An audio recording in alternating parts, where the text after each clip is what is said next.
Bapak di surga, terima kasih untuk ibadah pada sore hari ini. Terima kasih untuk kesempatan menyembah Tuhan, memuji Tuhan tadi secara rohani atau bahkan secara jasmani bergandengan tangan, mengeratkan kesatuan tali kasih di antara kami. Terima kasih Tuhan Yesus.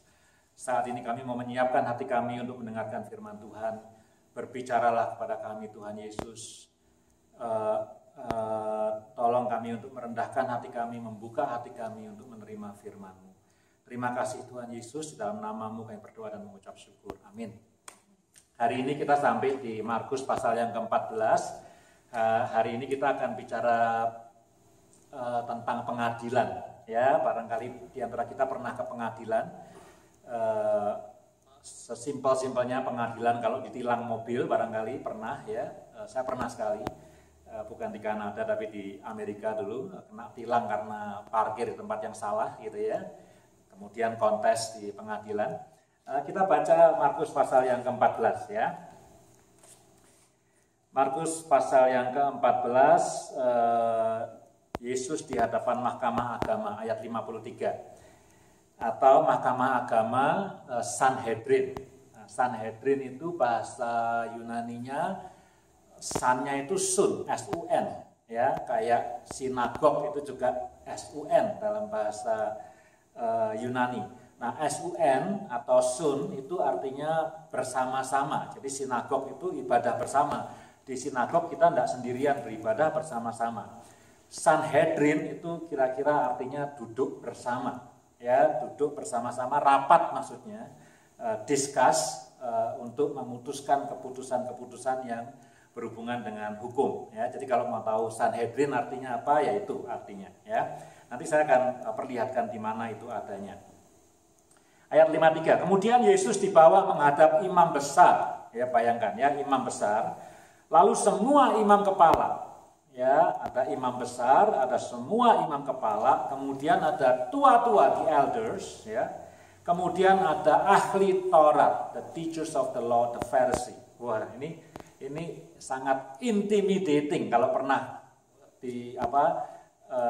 diperhadapkan dengan orang-orang seperti ini. Jadi kita mau disidang, kita katakanlah diduga bersalah, dituduh bersalah, kemudian ketemu dengan imam besar, kemudian imam-imam kepala, tua-tua, ahli Taurat, semuanya ada di situ. Jadi kita berasa kecil sekali ya, sangat intimidating.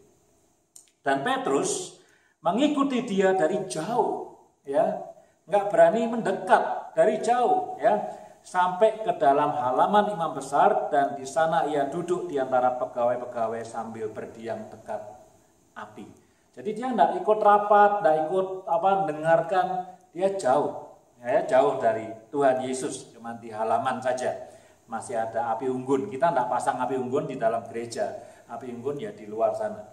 Apa yang di gereja, orang di luar nggak dengar apa-apa, nggak tahu apa-apa yang terjadi. Ya, imam-imam kepala, malah seluruh mahkamah agama mencari kesaksian terhadap Yesus supaya ia dapat dihukum mati. Ya, tetapi mereka tidak memperolehnya. Nah, kalau NIV bagus sekali. They found none. Dia tidak menemukan kesalahan di dalam diri Yesus. Mereka berusaha setengah mati untuk mendapatkan bukti, evidence, ya, bahasa Inggrisnya, untuk supaya dia bisa dihukum mati, tapi none, tidak ditemukan satupun juga.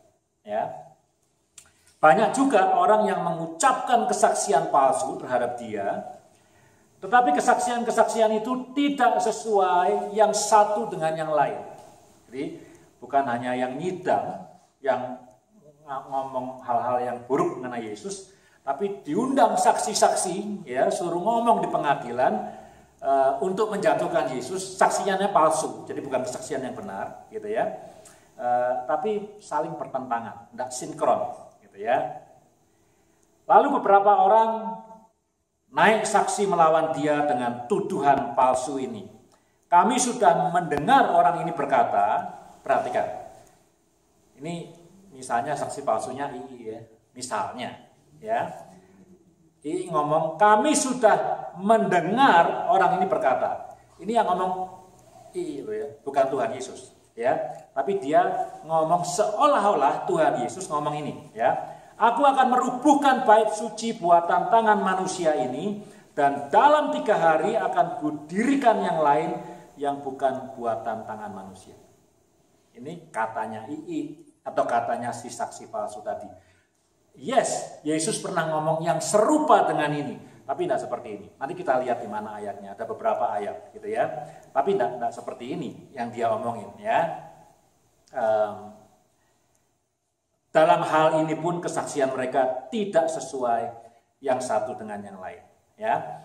Maka imam besar bangkit berdiri di tengah-tengah sidang dan bertanya kepada Yesus, katanya, tidakkah engkau memberi jawab atas tuduhan-tuduhan saksi-saksi ini terhadap engkau? Tetapi ia tetap diam dan tidak menjawab apa-apa, tidak membela diri apa-apa. Imam besar itu bertanya kepadanya sekali lagi, katanya, apakah engkau Mesias, anak dari yang terpuji? Maksudnya anak Allah. Jawab Yesus, akulah dia.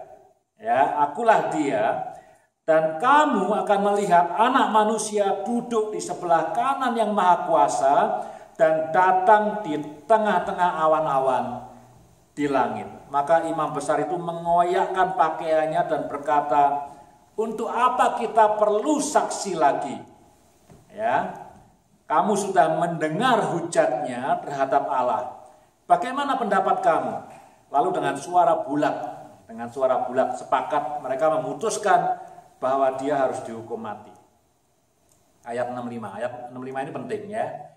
Tidak terlalu banyak kita singgung hari ini, tapi penting. Pentingnya apa? Karena ini pertama kali Yesus menerima siksaan ya. Lalu mulailah beberapa orang meludahi dia dan menutupi mukanya dan meninjunya sambil berkata kepadanya, hai Nabi, bahasa Indonesia, cobalah terka gitu ya.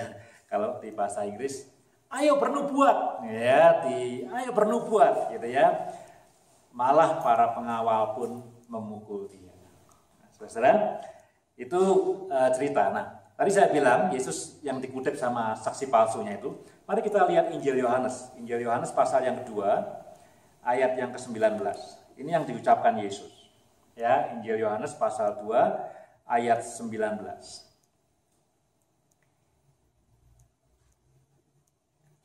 Ya, sudah. Oh belum. Enggak yang apa-apa. Jawab Yesus kepada mereka. Jadi ini Yesus lagi marah di bait suci itu, masih ingat ya? Dia bongkar itu penjual merpati itu ya ceritanya. Pasal 2 ayat 19. Diputar balik meja-meja penukar uang itu. Nah, terus ayat 18 saya baca dulu ya. Orang Yahudi menantang Yesus, katanya. Ini pertanyaannya ya. Tanda apakah dapat engkau tunjukkan kepada kami bahwa engkau berhak bertindak demikian? Bertindak itu tuh apa? Nendang-nendang meja, memutar balikkan pedagang-pedagang di bait suci. Kasih tanda, kamu bisa itu. Nah, tandanya ini jawab Yesus gini. Jawab Yesus pada mereka, ini tandanya. Rombak bait Allah ini dan dalam 3 hari aku akan mendirikannya kembali. Ya, itu yang dikatakan Tuhan Yesus. Tadi yang dikatakan sama saksi palsunya beda. Ada bedanya, tapi mirip-mirip. Gitu ya, ada mirip-miripnya seperti itu. Jadi orang dengar kemudian dimodified gitu ya. Kemudian dijadikan bahan kesaksian. Ya, ini saya memberikan contoh. Nanti di Markus pasal ke-15 Yesus ngomong lagi soal membangun bait Allah. Ya, nah, saya cuma memberikan contoh satu itu. Saudara, ini pengadilan ya. Negara Israel yang didirikan oleh Musa, ya bangsa Israel, itu kehidupannya di sekitar Taurat, ya kehidupan mereka sekitar Taurat. Jadi Taurat itu penting sekali, ya penting sekali. Tapi hati-hati, ya hati-hati. Saya tidak mau mengatakan seolah-olah Yahudi itu di sebelah kiri dan kemudian Kristen di sebelah kanan. Seolah-olah Yahudi itu cinta Taurat, Kristen benci Taurat. Saya tidak mau membuat polarisasi, ya. Tapi saya cukup mengatakan bahwa Taurat itu sangat penting sekali bagi kehidupan orang Israel. Kalau orang Indonesia katakanlah Pancasila, Israel itu punya Taurat. atau mungkin kalau disarikan dalam perjanjian baru, apa hukum yang paling penting? Hukum kasih, tapi Taurat itu penting. Jadi kehidupan mereka itu di sekitar Taurat. Katanya negara-negara barat, ya, Western civilization dan cultures itu sangat dipengaruhi oleh orang-orang Yahudi. Khususnya yang paling responsibel itu adalah Moses atau Musa. Jadi hukum yang berlaku di Amerika, di Kanada, di Eropa, itu kalau dicari rootnya, akarnya, ya Taurat, the law of Moses. Ya, nah, saudara, saya berkata minggu yang lalu bahwa yang taken surat vonis itu Pilatus. Ya, kenapa? Karena pada waktu itu Israel atau Palestina ada di bawah kekuasaan Romawi. Tapi kalau Israel seandainya dia merdeka, maka tadi imam besar dan kawan-kawannya, imam kepala, di elders dan orang-orang Farisi itu sudah cukup untuk menjatuhkan hukuman mati bagi Yesus.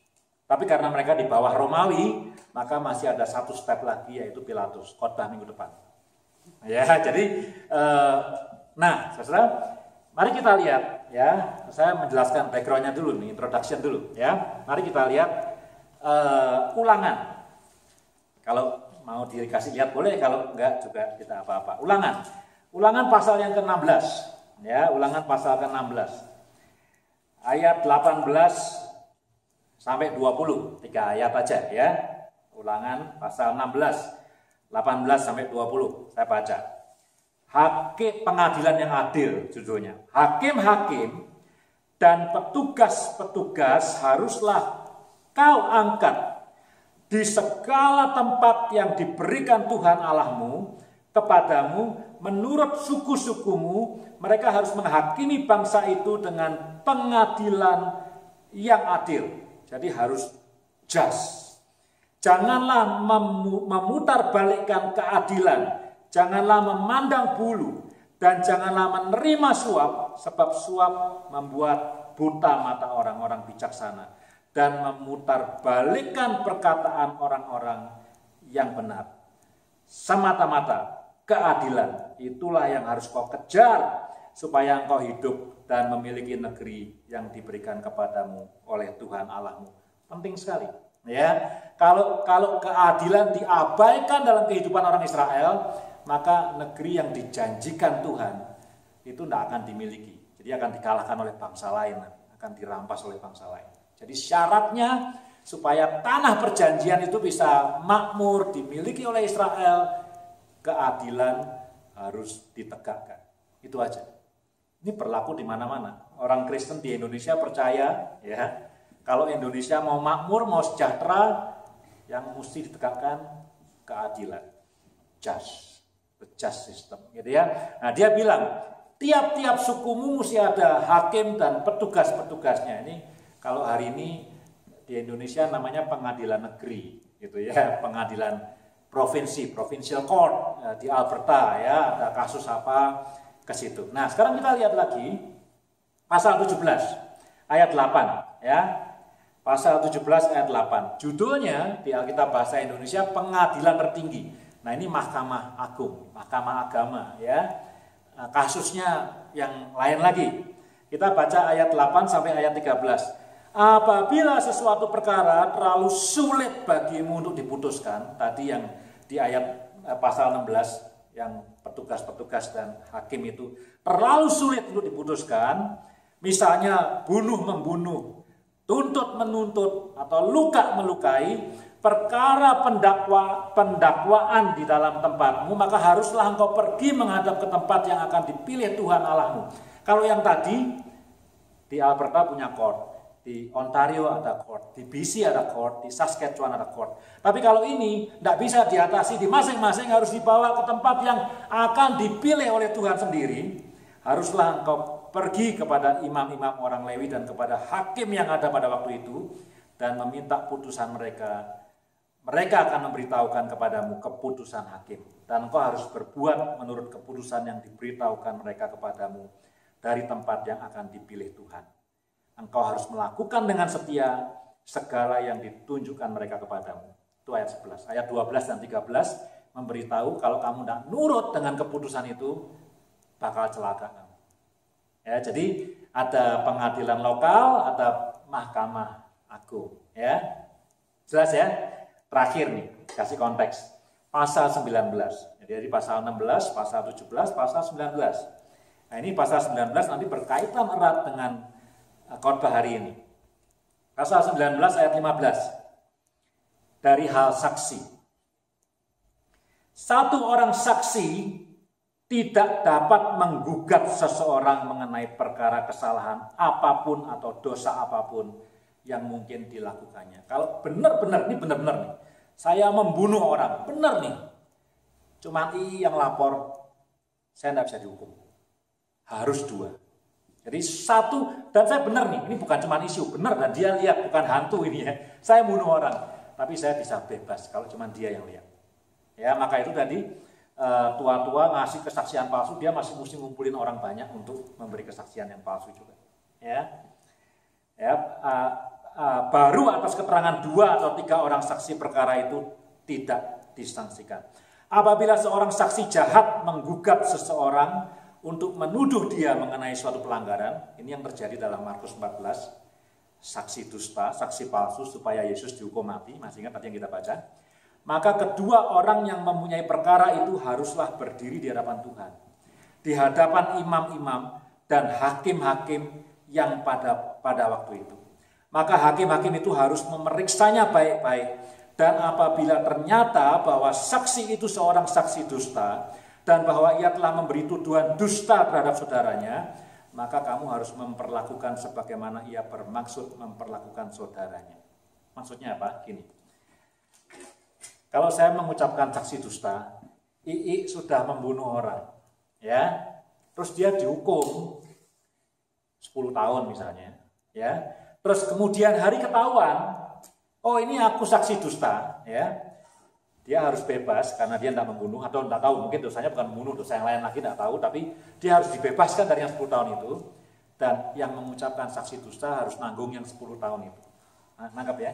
Jadi kalau saya mengucapkan saksi dusta, Yesus ini menghujat Allah dan seterusnya, dia harus dihukum mati. Kalau saya ketahuan saya mengucapkan saksi dusta, maka saya harusnya yang dihukum mati, bukan Yesus. Gitu. Ya, itu maksudnya pasal 19. Ya, jadi saksi itu penting sekali. Ya, saudara. Nah, itu pendahuluan. Nah, sekarang kembali ke Markus, ya. Masih semangat? Kuliah pengadilan, kuliah hakim. Markus, kembali ke Markus. Ya, saya tidak akan baca lagi, cuman saudara perhatikan. Ya, kalau saudara perhatikan Injil Markus pasal yang ke-14, ya, saya mulai ya, tidak usah tampilkan, cuman saya akan baca ya. Kemudian Yesus juga menghadap masyarakat, lalu semua imam kepala tua-tua dan saudara di halaman imam dan seterusnya. Imam kepala mahkamah agama ayat 55 mencari kesaksian, garis bawah itu ya. Kalau ada kitab kesaksian, ya, ada kata kesaksian, mencari kesaksian terhadap Yesus supaya ia dapat dimenang. Tetapi mereka tidak memperolehnya. Banyak juga orang yang mengucapkan kesaksian, gitu ya. Tetapi kesaksian itu dan seterusnya. Jadi kalau dalam bahasa Inggris dia pakai 2 kata, witness dan testimony. Jadi cerita yang kita baca itu berulang-ulang, kesaksian, witness, testimony, dan seterusnya. Itu sebabnya saya bawa saudara untuk melihat ulangan pasal 19 untuk mengatakan ini kejahatan yang luar biasa jahatnya, dan kalau sampai ketahuan gitu ya, maka dia harus menerima hukuman seperti yang diterima oleh orang yang jadi korban, yang jadi victim dari kesaksian palsu itu. Ya, jadi no less, tapi sama seperti yang dialami. Jadi kalau Yesus disalibkan, sebetulnya orang-orang ini harusnya disalibkan. Ya, nah itu saudara introduction saja.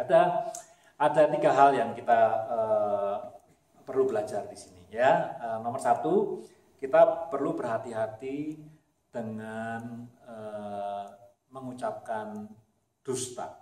Ya, saya percaya kita semua orang baik. Ya, saya percaya kita semua orang baik.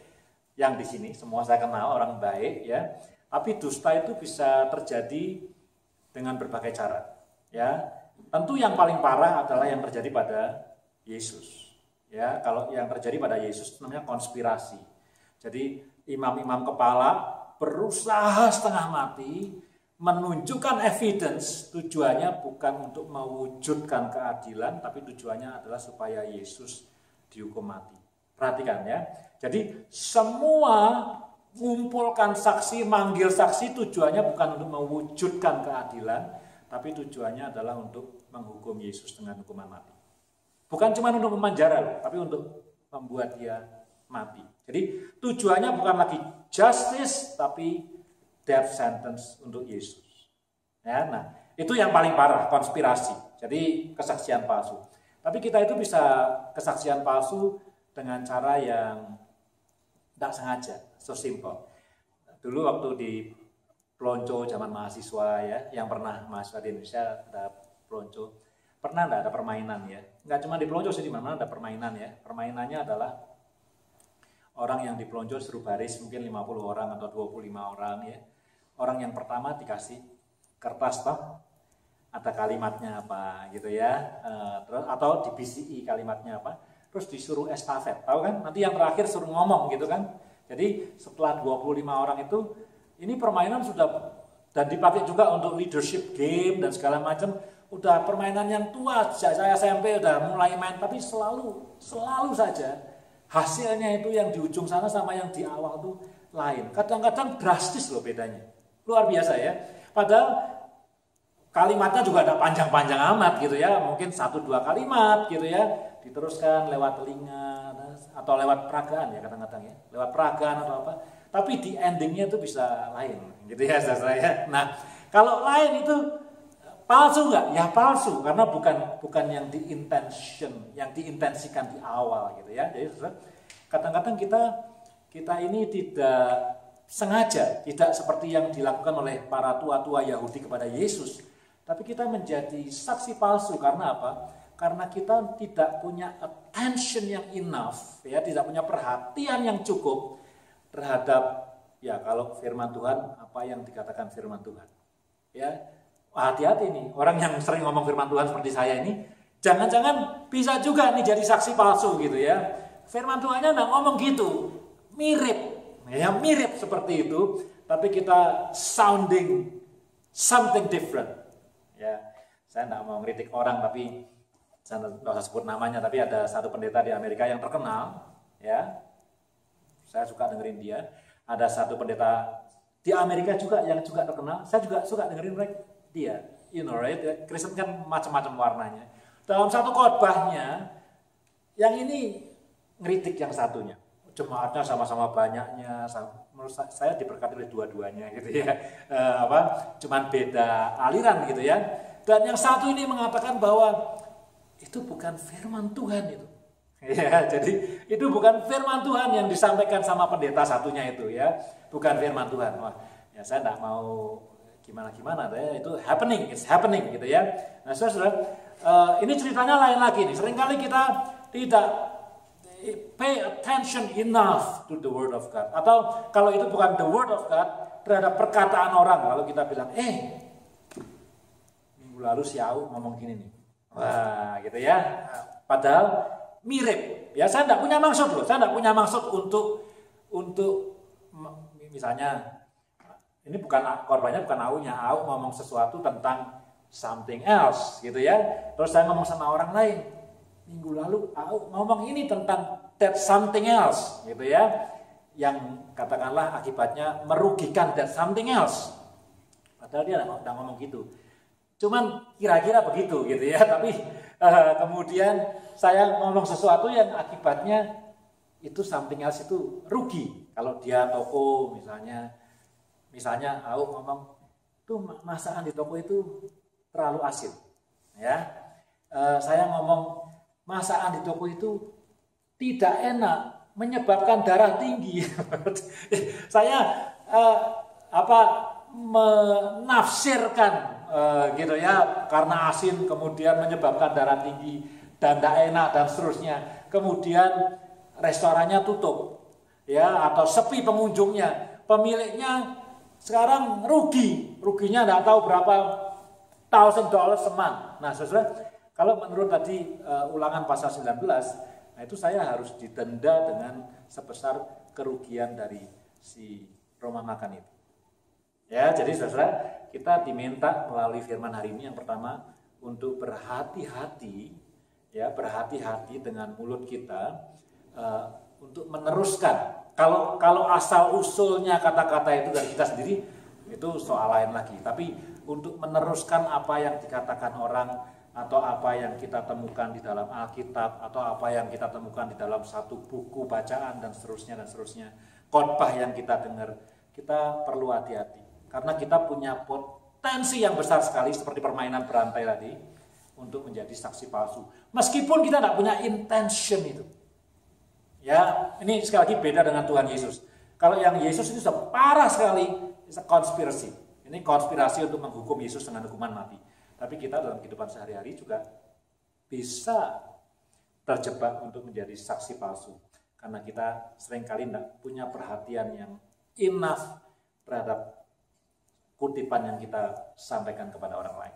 Ya, itu satu ya. Jadi akibatnya serius. Ya, kalau menurut Alkitab akibatnya serius. Kita harus menanggung kerugian, harus dihukum sesuai dengan orang yang dijatuhi hukuman itu. Ya, itu yang pertama. Yang kedua ini menarik. Saya beri contoh dulu ya. Berapa hari yang lalu saya tanya ke teman saya di Vancouver, aku dengar kamu summer ini mau pergi ya. Emang saya dengar dia mau pergi gitu. Mau kemana sih? Perginya jauh, cuma saya nggak tahu mau kemana gitu. Terus dia jawab ke Indonesia. Wah, aku bilang seneng dong ya. Ya, dia bilang gitu ya. Aku bilang seneng dong ke Indonesia ya. Terus setelah saya bilang seneng, saya tanya, how long? Ya, saya nanya how long, ya toh? Terus dia jawabnya gini ya. 1 bulan. Bener kan jawabannya kan? Jawaban Roh 1 bulan. Nah, kemudian dia jelasin, ya teman saya ini orang pelayanan. Terus dia cerita, aku nih pelayanan sudah sekian tahun ya. Dia orang yang percaya, saya juga percaya gitu. Tapi dia orang percaya kalau sudah sekian tahun mesti sabbatical. Sabbatical itu leave dari pelayanan ya, supaya bisa refresh dan segala macam. Jadi dia hitung-hitung dengan jumlah pelayanan dan pekerjaan dia, harusnya itu aku bisa sekian lebih dari sebulan gitu ya, tapi ini aku sebulan. Terus aku bilang sama dia gini, kamu jawab lebih daripada yang aku tanyain.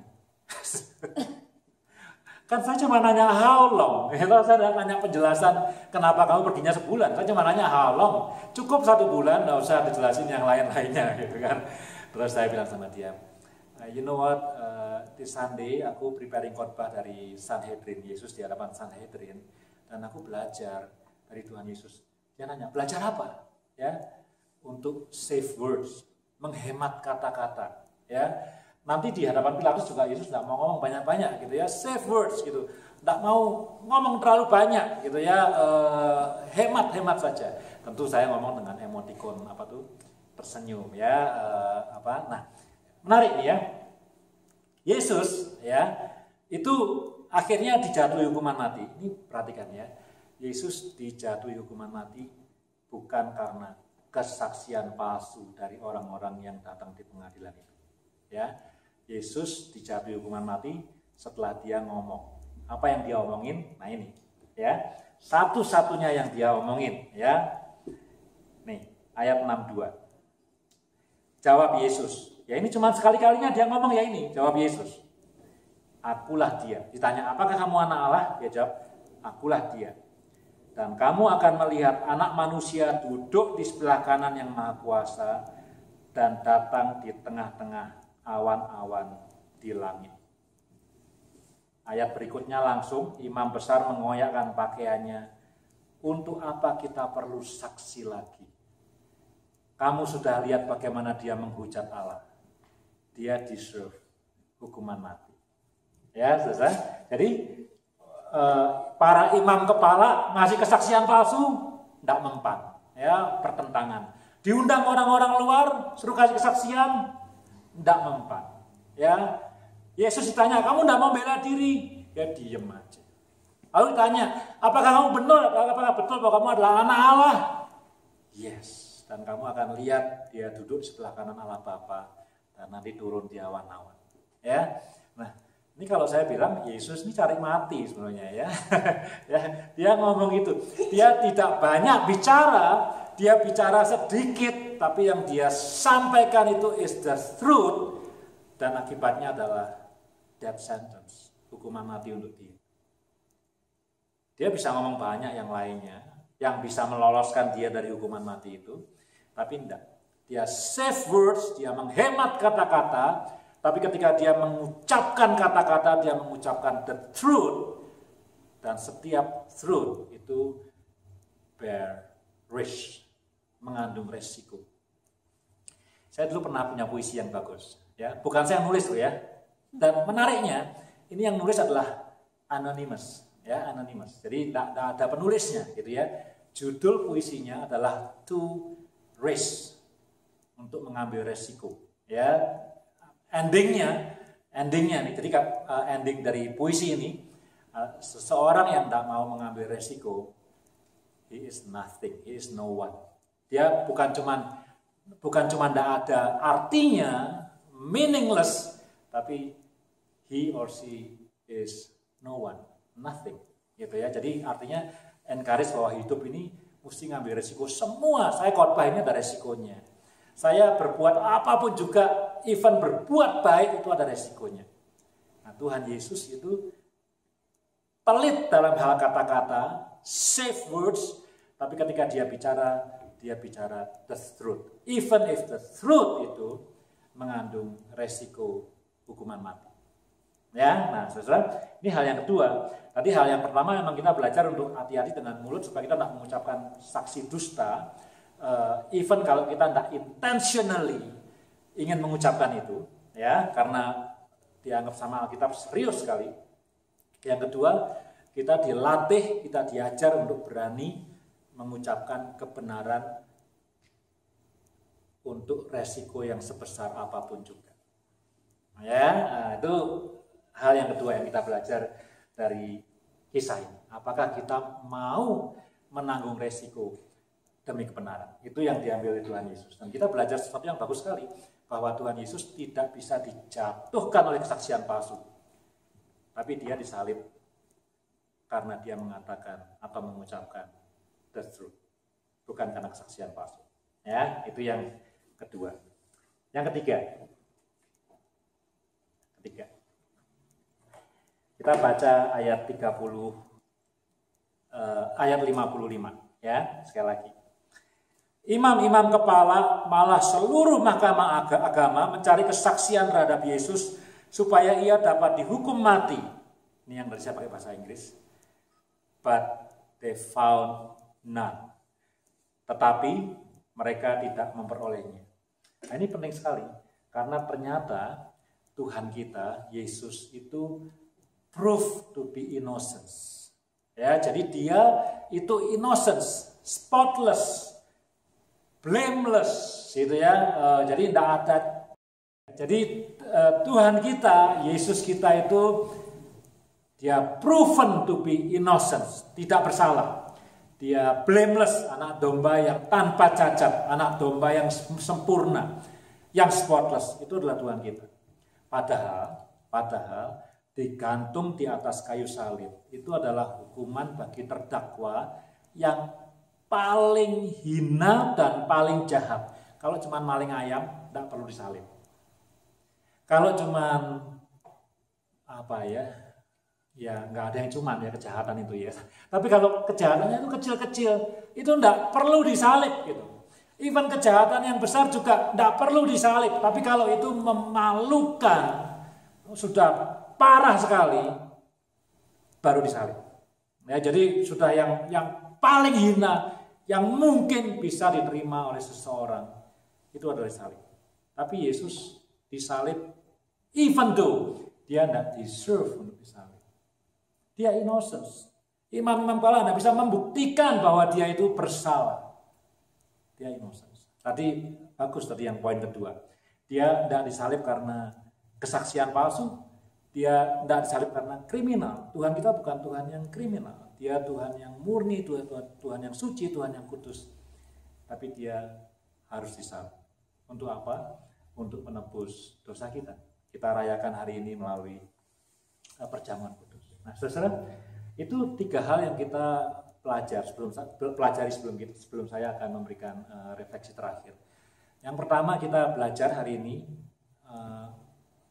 praktis-praktisnya gitu ya, yang paling praktis adalah berhati-hati dengan mulut kita. Ya, supaya apa? Supaya kita jangan sampai menjadi saksi dusta. Dalam pergaulan sehari-hari kita sering ngomong ya dengan orang lain, dengan apa? Kita sering tanpa intensi jahat meneruskan apa yang dikatakan orang lain gitu ya, dan seterusnya ya. Dan ingat, Alkitab memandang serius sekali kalau sampai kata-kata kita itu menimbulkan kerugian bagi orang lain yang tidak seharusnya diterima dia ya. Kalau kita ngomong sesuatu yang benar mengenai orang itu ceritanya lain. Tapi kalau kata-kata kita menyebabkan toko itu kemudian tidak laku, maka kita harus menanggung akibat yang ditanggung orang itu. Itu firman Tuhan Ulangan 19 seperti itu. Jadi semua orang yang menyebabkan Yesus mati salib itu deserve untuk dihukum mati, yang memberikan kesaksian palsu tentang Tuhan Yesus. Ya, itu yang pertama. Yang kedua, kita diundang melalui firman Tuhan hari ini untuk mencontoh Tuhan Yesus untuk berani mengambil resiko demi kebenaran, mengatakan kebenaran. Ya, tidak terlalu banyak ngobrol kata-kata, tapi sedikit kata, tapi yang dia ucapkan itu adalah kebenaran yang akhirnya membawa dia untuk menerima hukuman mati di salib. Kita bilang, oh dia bodoh, dia kurang bijaksana. Minggu lalu kita sudah bahas cerita itu. Ya, kalau kita lihat apa yang diambil Tuhan Yesus, keputusan yang diambil Tuhan Yesus, kita akan bilang dia ini kurang bijaksana. Harusnya dia lebih bijaksana. Ya, saya bilang difficult. Ya, sesuatu yang sulit sekali. Tapi itulah hebatnya Tuhan Yesus. Dia mengambil keputusan karena dia tahu tujuan kenapa dia di dunia ini adalah untuk menebus kita dari kayu salib, dari dosa melalui kematiannya di kayu salib. Dan yang ketiga, kita bersyukur sekali hari ini kita belajar bahwa Tuhan kita adalah Tuhan yang innocence. Tuhan yang disalibkan bukan karena kesalahannya, bukan karena kriminal, gitu ya, bukan karena kesalahannya, tapi dia Tuhan yang blameless, Tuhan yang spotless. Di dalam Ibrani pasal yang keempat, yang terakhir, Ibrani pasal keempat yang terakhir, dikatakan di sana bahwa imam besar yang kita punyai itu melewati semua segala penderitaan sama seperti yang kita pernah alami. Jadi kalau saudara-saudara hidupnya susah gitu ya, entah itu kehilangan pekerjaan, entah itu financial, entah itu relationship, firman Tuhan dalam Ibrani mengatakan imam besar kita Yesus itu melalui semua yang pernah dilalui manusia. Maksudnya dia sudah sampai disalib menderita ya. Dia tidak ada penderitaan kita itu yang bisa disetarakan dengan penderitaan Tuhan Yesus. Tidak ada itu ya. Hanya bedanya satu. Dia tidak berdosa. Itu Ibrani pasal keempat ayat-ayat yang terakhir. Ya, bedanya cuma itu. Kita pernah disakiti hatinya, Yesus ya pernah. Kalau kita pernah dipukul, Yesus tadi ayat 65 kepalanya ditutup, ditinju, dicotosi gitu ya. Itu masih mending itu siapa tuh? Kemarin Oscar itu si Chris Rock. Cuma ditampar doang. Ini Yesus ayat 65, saya bilang ayat 65 itu penting. Kepalanya ditutup gitu, ditinju sama orang-orang. Wah, enggak usah dibayangin ya, stupid. Tapi dia tidak berdusta. Yang membedakan dia dari kita tidak berdusta. Nah, saudara, ini refleksi yang terakhir ya untuk menutup. Hari Rabu yang lalu seperti biasa ada pertemuan pendeta-pendeta di House for All Nation ya. Ada pertemuan dan dalam pertemuan itu tentu kita membahas tentang ya ini kita mau khotbah apa nih minggu ini. Ditanya, Pastor James, kamu punya refleksi apa? Pastor Daryl, kamu punya apa? Saya punya apa? Kita contribute. Nanti khotbahnya terserah mau khotbah apa ya. Kita ada kesempatan sekitar 15-20 menit untuk share persiapan kita tentang khotbah itu. Ya, saya sampai satu diskusi, saya lupa awalnya bagaimana, dan kemudian salah seorang pastor itu mengatakan begini. Ini kan sulit ya, kita bilang saya hidup mau menyontoh Tuhan Yesus, right? Sulit sekali, apalagi ini kalau Yesusnya masih jauh dari salib, mungkin masih oke gitu ya, masih gampang. Tapi ini Yesusnya sudah mendekati salib, kan makin susah. Katanya kita mau hidup seperti Tuhan Yesus. Ya, apakah seperti tadi, kita akan bilang, kamu mesti bijaksana dong sebagai orang Kristen. Ya, harus bijaksana. Yesus itu tidak bijaksana itu. Gara-gara dia ngomong itu, langsung orang Farisi mengoyakkan pakaiannya, tidak perlu saksi lagi, salibkan dia. Tidak bijaksana itu ya. Jadi kalau kamu nginjil mesti bijaksana dong.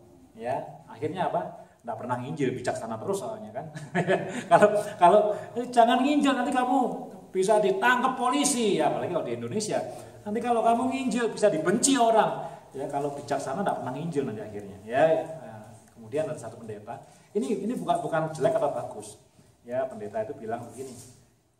Di meeting hari Rabu itu ya, tidak semua yang tidak semua yang dituliskan mengenai Yesus itu dituliskan untuk kita lakukan. Well, of course betul ya. Kata-kata itu betul tentu. Of course betul ya. Artinya apa? Artinya kita tidak harus disalib ya. Kita harus disalib tapi bukan literally disalib dipaku gitu ya. Kan kita mesti mikul salib kan. Kalau mau ikut Yesus mesti mikul salib ya. Yang ngomong Yesus, kalau kamu mau ikut aku you have to carry the cross ya. Salibnya bukan salib itu ya. Tentu kita tidak harus sampai mengucurkan darah, tentu tidak. Nah, saudara, tapi pada waktu itu saya kasih komen gitu ya. Well, it's not wrong, maksudnya komen kamu tidak salah, tapi ini untuk mengatakan, sebetulnya ayat-ayat yang kita bahas hari ini untuk menunjukkan bahwa mengikut Yesus itu memang sulit sekali dan memang tidak mudah. Kalau mengikut Yesus itu mudah, dia tidak perlu mengatakan kamu mesti mikul salib. Memang sulit, ya. Bahwa tidak semua yang dialami Yesus harus kita alami. Yes, oke. Ya. Tapi memang mengikut Yesus itu sulit sekali. Dan kemudian saya sampaikan kepada pastor-pastor itu, kalau mau mudah ya ikut Will Smith aja. Ada yang ngerti, ada yang nggak ngerti di situ. Ya, di sini mungkin juga ada yang ngerti ya. Yang nggak suka nonton TV ya, nanti tanya sama si I deh. Ya. Jadi ya, dan itu hari Rabu kejadiannya. Hari Senin kita ibadah Minggu, Senin besoknya saya posting video kejadian di Piala Oscar itu, saya posting kepada Ali dan Vero. Ini kita punya grup di WhatsApp saya dengan Diaken. Saya bilang tolong jangan diikuti ya. Ini bukan Tuhan Yesus, saya bilang gitu ya. Saya tidak pro siapa begitu ya. Tapi even orang yang justify his action gitu ya. Orang yang justify Will Smith itu nampar orang lain gitu ya. Bukan Tuhan Yesus. Bukan Tuhan Yesus. Even kalau itu bisa dibenarkan gitu ya. Tuhan Yesus tidak akan mengambil yang seperti itu. Tidak akan merespon yang seperti itu. Gitu ya.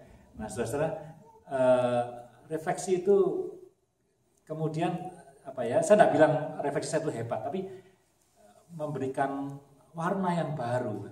Karena dalam diskusi tadinya kita mesti ngomong apa nih ya hari Minggu khotbah hari ini ya, tentang justice, tentang apa. Tapi the reaction gitu ya.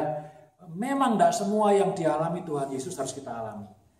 Tapi untuk menjadi seperti Tuhan Yesus, untuk mengikut Tuhan Yesus, untuk punya karakter seperti Tuhan Yesus. Firman Tuhan hari ini mengatakan betapa sulitnya. Betapa sulit. Tidak banyak ngomong, sekali ngomong the truth, dan omongannya membawa dia ke kayu salib. Ngambil resiko yang mungkin dia bisa hindari. Tapi karena dia tahu tujuannya untuk menebus dosa manusia, resiko itu dia ambil. Ya, setelah itu firman Tuhan untuk hari ini. Saya berdoa supaya boleh menguatkan kita semua.